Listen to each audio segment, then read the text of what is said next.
हाँ तो बच्चों आगे बढ़ते हैं हम अपना टॉपिक पे। टॉपिक अपना वास्तविक संख्याएं चल रहा है। वास्तविक संख्याओं में हमने 1.1 में जितने क्वेश्चंस हैं सारे हल कर लिए हैं और 1.1 के जो क्वेश्चंस हल किए उनमें अपने पास अभाज्य गुणनखंड, फिर अभाज्य गुणनखंड विधि द्वारा लैसे और मैसे ज्ञात करना, अंकगणित के आधारभूत प्रमेय से किस प्रकार क्वेश्चन हल किए जाते हैं तथा किस प्रकार से लैसे और मैसे ज्ञात किए जाते हैं, ये इन सभी क्वेश्चनों पे हमने चर्चा की। अब इसी का अगला पार्ट है वास्तविक संख्या का दूसरा पार्ट। दूसरे पार्ट में क्या है? अपरिमेय संख्या। कौन सी संख्या है? अपरिमेय संख्या।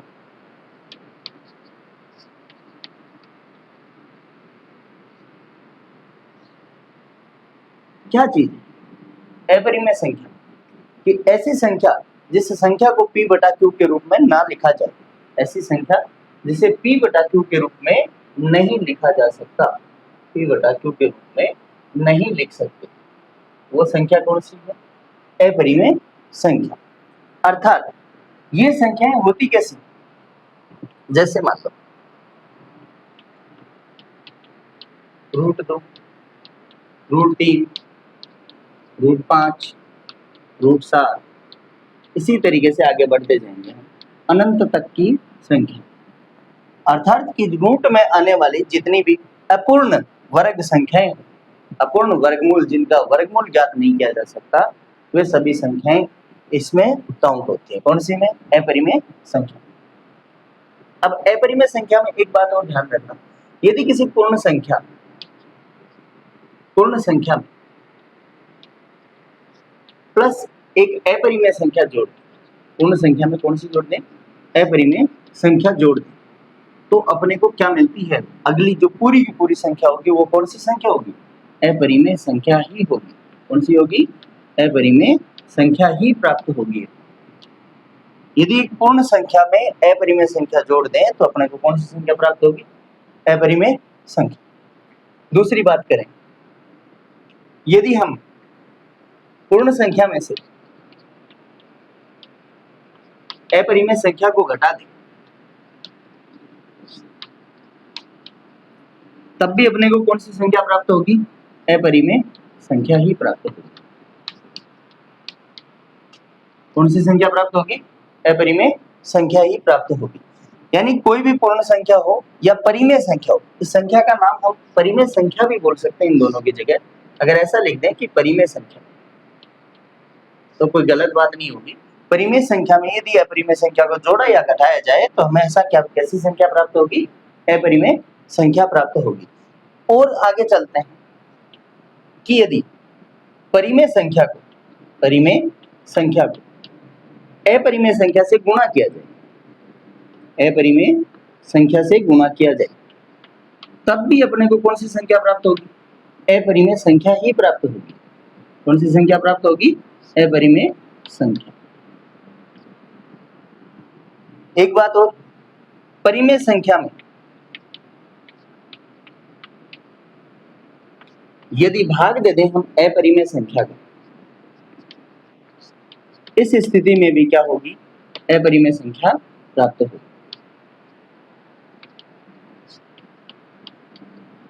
इस स्थिति में भी क्या होगी? अपने को अपरिमेय संख्या ही प्राप्त होगी। अब देखिए इनका उल्टा, अपरिमेय संख्या में यदि परिमेय या पूर्ण संख्या जोड़ दें तो कौन सी प्राप्त होगी? अपरिमेय। अपरिमेय संख्या में से यदि पूर्ण संख्या या परिमेय संख्या घटा दें तो भी कौन सी प्राप्त होगी? अपरिमेय संख्या। अपरिमेय संख्या के साथ परिमेय संख्या का गुणनफल अपरिमेय। अपरिमेय संख्या में यदि परिमेय संख्या का भाग दें तब भी अपरिमेय संख्या ही प्राप्त होती है। 4 पॉइंट है, 4 पॉइंट आपको ध्यान में रखने। ये तो बात हो गई अपरिमेय संख्याओं की कि अपरिमेय संख्या किस प्रकार से होती है, किस प्रकार से इनका एडिशन, सब्ट्रैक्शन, मल्टीप्लिकेशन और डिवीजन होता है। ठीक है, अब अपने जो 10th के लेवल की बात करें, 10th के लेवल में किस प्रकार से अपरिमेय संख्याओं के बारे में पूछा जाता है और किस प्रकार से इनको हल किया जाता है और क्या पूछा जाता है, देखिए इस विषय पर बात करते हैं। इस विषय पर बात करने से पहले आपको एक चीज, एक प्रमेय है वो बताता हूँ। इस एक पहली प्रश्नावली में 2 प्रमेय, एक मैंने आपको बता दी अंकगणित की आधारभूत प्रमेय और दूसरी प्रमेय नंबर 2। प्रमेय नंबर 2, माना एक पूर्णांक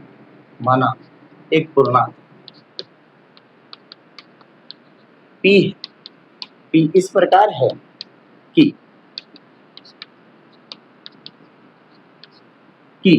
किसी संख्या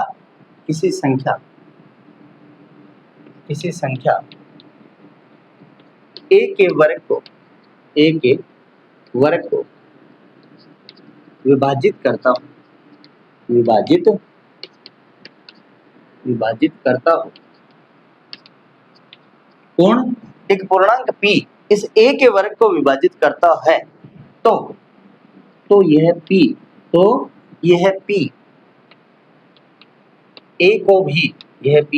a को भी विभाजित करेगा।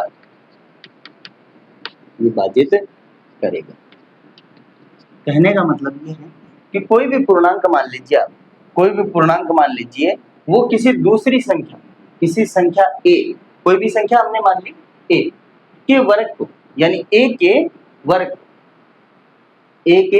वर्ग को विभाजित करता है तो यह p a को भी विभाजित करेगा। अर्थात ये कहना चाह रहा है a स्क्वायर बटे में p है तो a बटा p भी कोई ना कोई संख्या होगी। a स्क्वायर यदि p से विभाज्य है तो ये भी होगा, तो a बटा p भी भाज्य होगा। जैसे एक एग्जांपल लेते हैं, जैसे मान लो 9 का वर्ग कितना होता है? 81। 9 का वर्ग कितना होता है? 81। 9 को 3 से भाग देंगे तो 81 को 3 से भाग देंगे तो कितना आएगा? 27। हमने संख्या क्या मानी थी? माना a मान लिया था हमने 9, और 9 का वर्ग कितना हो गया? 81। 9 का वर्ग बराबर कितना हो गया? 81। 81 में जब 3 का भाग दिया, कोई भी p पूर्णांक हमने माना था 3, अब 3 का भाग दिया तो ये 27 बार गया। और यही मैंने क्या कहा है कि इसके वर्ग में यदि भाग जाएगा तो उस संख्या में भी भाग जाएगा। देखो 9 में 3 का भाग जा रहा है 3 बार। कहने का मतलब ये है कि यदि किसी माना एक पूर्णांक p इस प्रकार है कि वह किसी संख्या a के वर्ग को विभाजित करता है तो वह उस a को भी विभाजित करेगा। कहने का मतलब ये, और इसी प्रमेय की अपने को बहुत ज्यादा जरूरत पड़ेगी इसमें, कौन सी में? जो अपरिमेय संख्याओं का पुनर्वर्णन हम करेंगे इनमें। अब देखिए क्वेश्चन किस प्रकार से पूछा जाता है। प्रश्नावली की बात करते हैं। प्रश्नावली 1.2, कौन सी प्रश्नावली है? 1.2। ध्यान से समझना, 2 नंबर का कन्फर्म क्वेश्चन आता है कि प्रश्नावली 1.2 क्वेश्चन दे रखा है। क्वेश्चन नंबर 1, सिद्ध कीजिए कि √2 एक अपरिमेय संख्या है।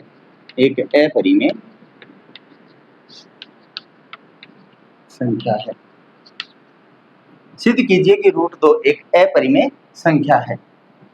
बच्चों का काम हमेशा क्या होता है? न मानना। टीचर जो बोलता है उसका उल्टा करना।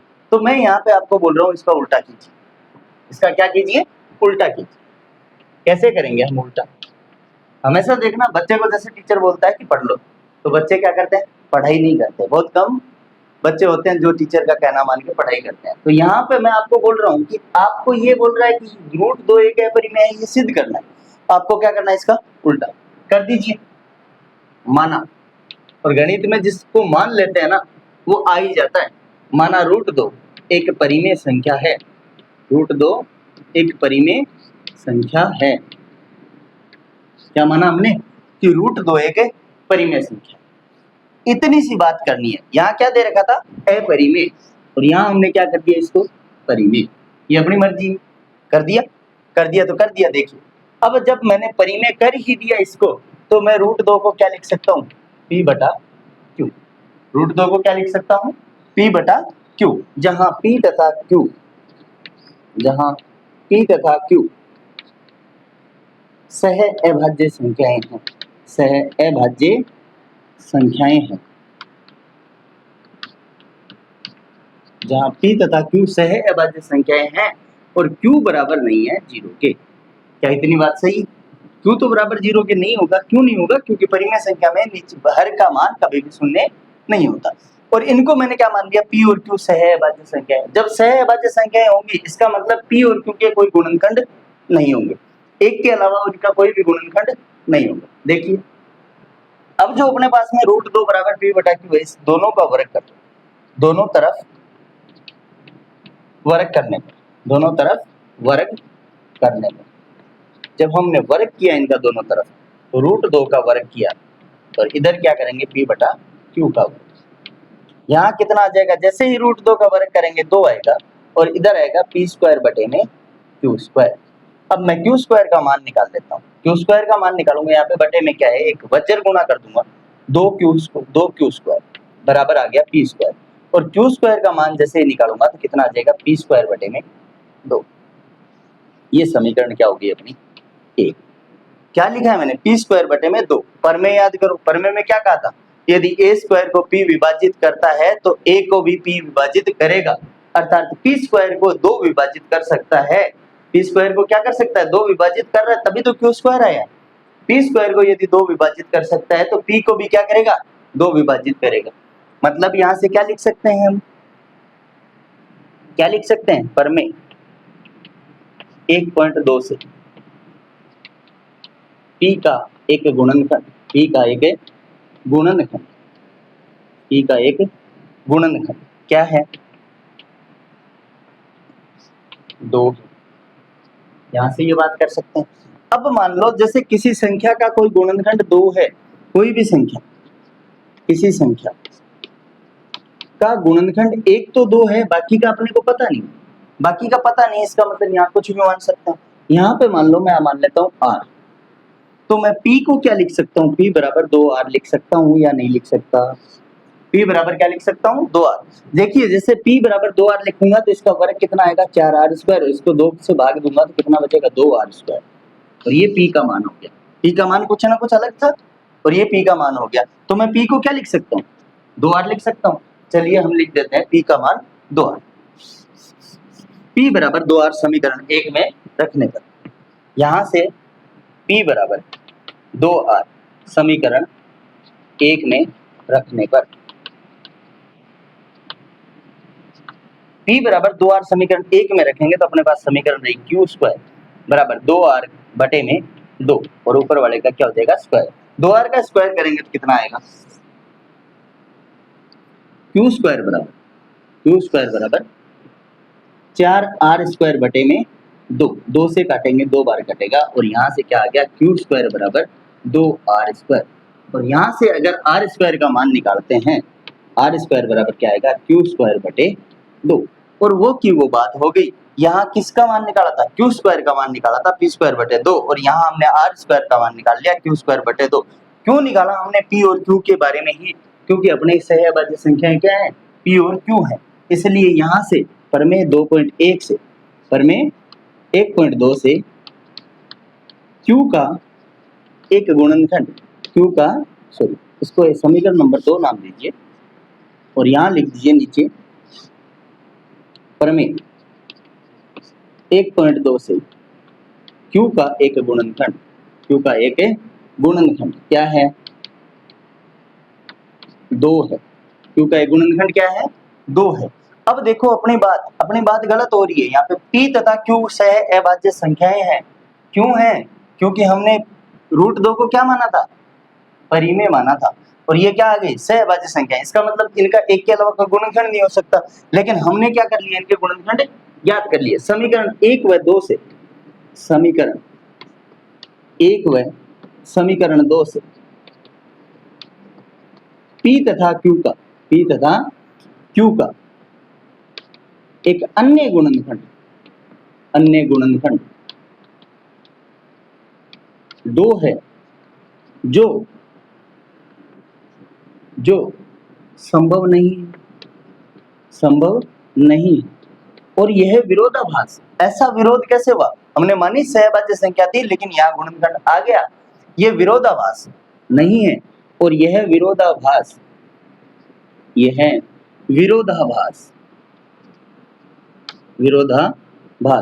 हमारी गलत कल्पना के कारण हुआ है,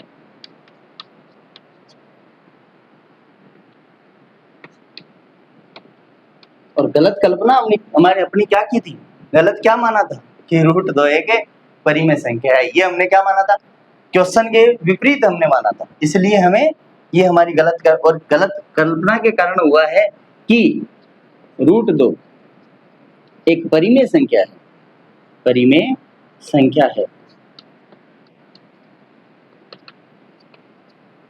जबकि रूट 2 एक अपरिमेय संख्या है, अपरिमेय संख्या है।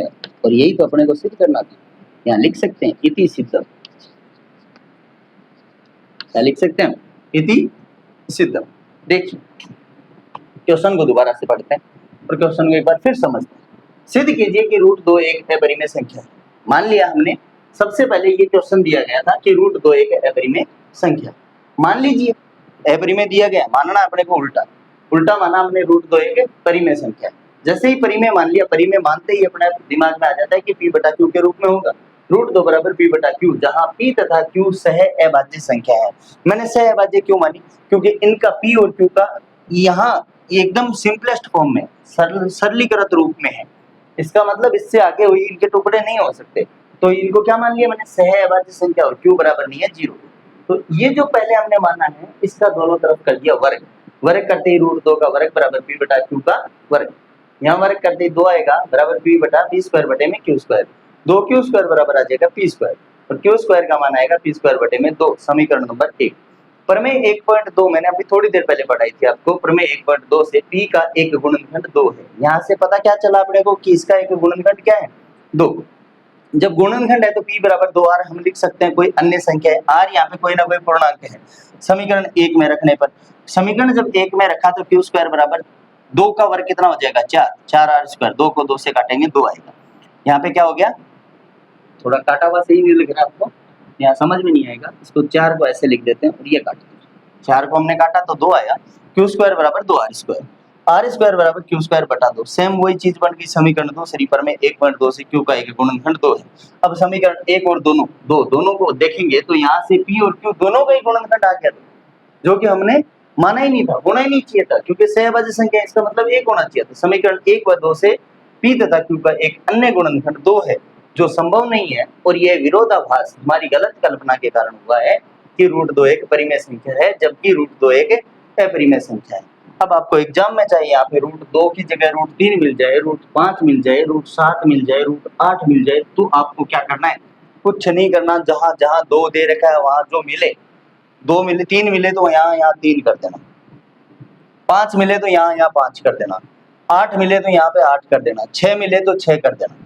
ये बात होती है आपके अपरिमेय संख्याओं के पुनर्भ्रमण की। अब इसमें एक और प्रकार से क्वेश्चन पूछा जाता है, जोड़ के पूछ लेगा, घटा के पूछ लेगा या गुणा करके पूछ लेगा, तो दूसरे नंबर का जो क्वेश्चन है और लास्ट इस चैप्टर का लास्ट क्वेश्चन है, और इसके साथ आपको एक पीडीएफ मिलेगी जिसमें आपको ऑब्जेक्टिव टाइप क्वेश्चंस और आपके जो किताब में से पूछे जाने वाले प्रश्न है, कितने प्रश्न है, उनके साथ आपको डिस्क्रिप्शन में लिंक मिल जाएगी, वो पीडीएफ पढ़ना, उसमें आंसर भी दिए गए हैं, वो ऑब्जेक्टिव टाइप जितने भी क्वेश्चन है वस्तुनिष्ठ क्वेश्चनों के आंसर दिए गए हैं। तो इसका लास्ट क्वेश्चन पढ़ते हैं, और उनमें से अगर आपको क्वेश्चन पूछना हो तो मुझे रिप्लाई करके बता देना कि सर मुझे ये क्वेश्चन पूछना है, मैं बताऊंगा, जरूर आपका जो भी आपके कंफ्यूजन होंगे सारे क्लियर किए जाएंगे। और 4 नंबर का टॉपिक है, 4 नंबर आपको इसमें से नहीं छोड़ने। 2 नंबर का क्वेश्चन ये पूछा जाएगा, कन्फर्म पूछा जाएगा, हर साल पूछा जाता है, रूट 2 की जगह रूट 5 दे देगा, 3 प्लस रूट 5 दे देगा, रूट 7 दे देगा, कुछ ना कुछ अलग दे देगा, लेकिन पूछेगा जरूर।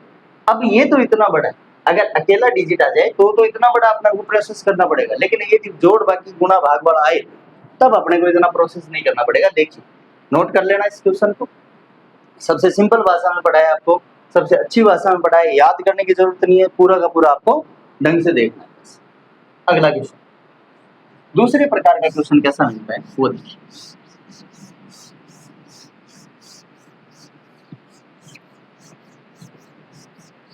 इसी वीडियो के साथ आपको जो ऑब्जेक्टिव टाइप क्वेश्चंस हैं, 20 ऑब्जेक्टिव टाइप क्वेश्चन दिए मैंने, उनकी पीडीएफ आपको लिंक में मिल जाएगी, लिंक नीचे डिस्क्रिप्शन में मिल जाएगी आपको, वहां से आप हल करना। और उन्हीं क्वेश्चन से क्वेश्चन बार बार रिपीट होते हैं एग्जाम में, बोर्ड के पेपर में, तो आपके ये 4 नंबर एकदम पक्के होने चाहिए कि मुझे 4 नंबर का मैंने चैप्टर कंप्लीट कर लिया। 4 करते करते हम 100 नंबर तक पहुंच जाएंगे। ठीक है, चलिए देखते हैं दूसरा क्वेश्चन। क्वेश्चन नंबर 2, सिद्ध कीजिए कि 3 प्लस रूट 5 एक अपरिमेय संख्या है।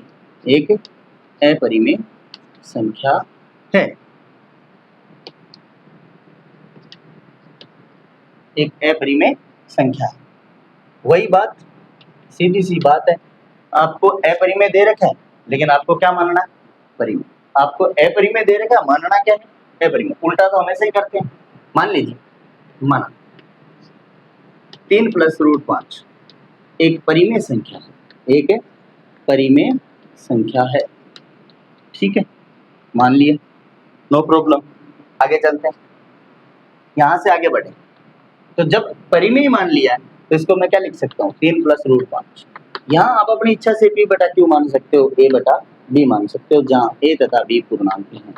जहाँ a तथा b पूर्णांक क्या है? पूर्णांक है, और b बराबर नहीं है 0 के। ये बात आपको लिखनी, लिख दी। अब इस रूट 5 के साथ में क्या है? रूट 5 के साथ में क्या है? 3। 3 क्या है? जोड़ में, ये जो जोड़ रखा है, आगे भेजेंगे तब राइट हैंड साइड में ट्रांसफर करेंगे तो यहाँ से क्या हो जाएगा? ये प्लस का है, इधर जाते इसकी थोड़ी एनर्जी वेस्ट होगी, तो ये क्या हो जाएगा? ऋणात्मक, यानी माइनस का। रूट 5 बराबर a बटा b माइनस 3, a बटा b माइनस 3। अब देखो ये क्या है, यहाँ पे आपको क्या दिया गया है? a, b तथा 3, यह पूर्णांक है। क्या है? पूर्णांक है ना? पूर्णांक a, b तथा 3 तीनों पूर्णांक है, और एक 3 पूर्णांक मिलकर क्या बनाएंगे? एक पूर्ण संख्या ही तो बनाएंगे। अर्थात a बटा b माइनस 3 एक पूर्ण संख्या है। एक पूर्ण संख्या है जो क्या होती है? जो परिमेय होती है। जो क्या होती है? परिमेय होती है। लेकिन हम जानते हैं, क्या जानते हैं? बहुत कुछ जानते हैं। अरे बहुत कुछ नहीं जानते, रूट 5 के बारे में जानते हैं। हम जानते हैं कि रूट 5 एक अपरिमेय है। एक अपरिमेय संख्या है, और यह विरोधाभास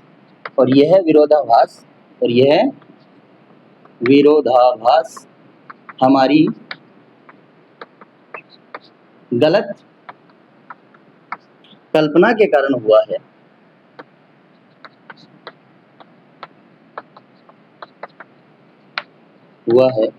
कि हमारी गलत कल्पना क्या थी? 3 प्लस रूट 5 एक परिमेय संख्या है, कि 3 प्लस रूट 5 एक परिमेय संख्या है। परिमेय संख्या है।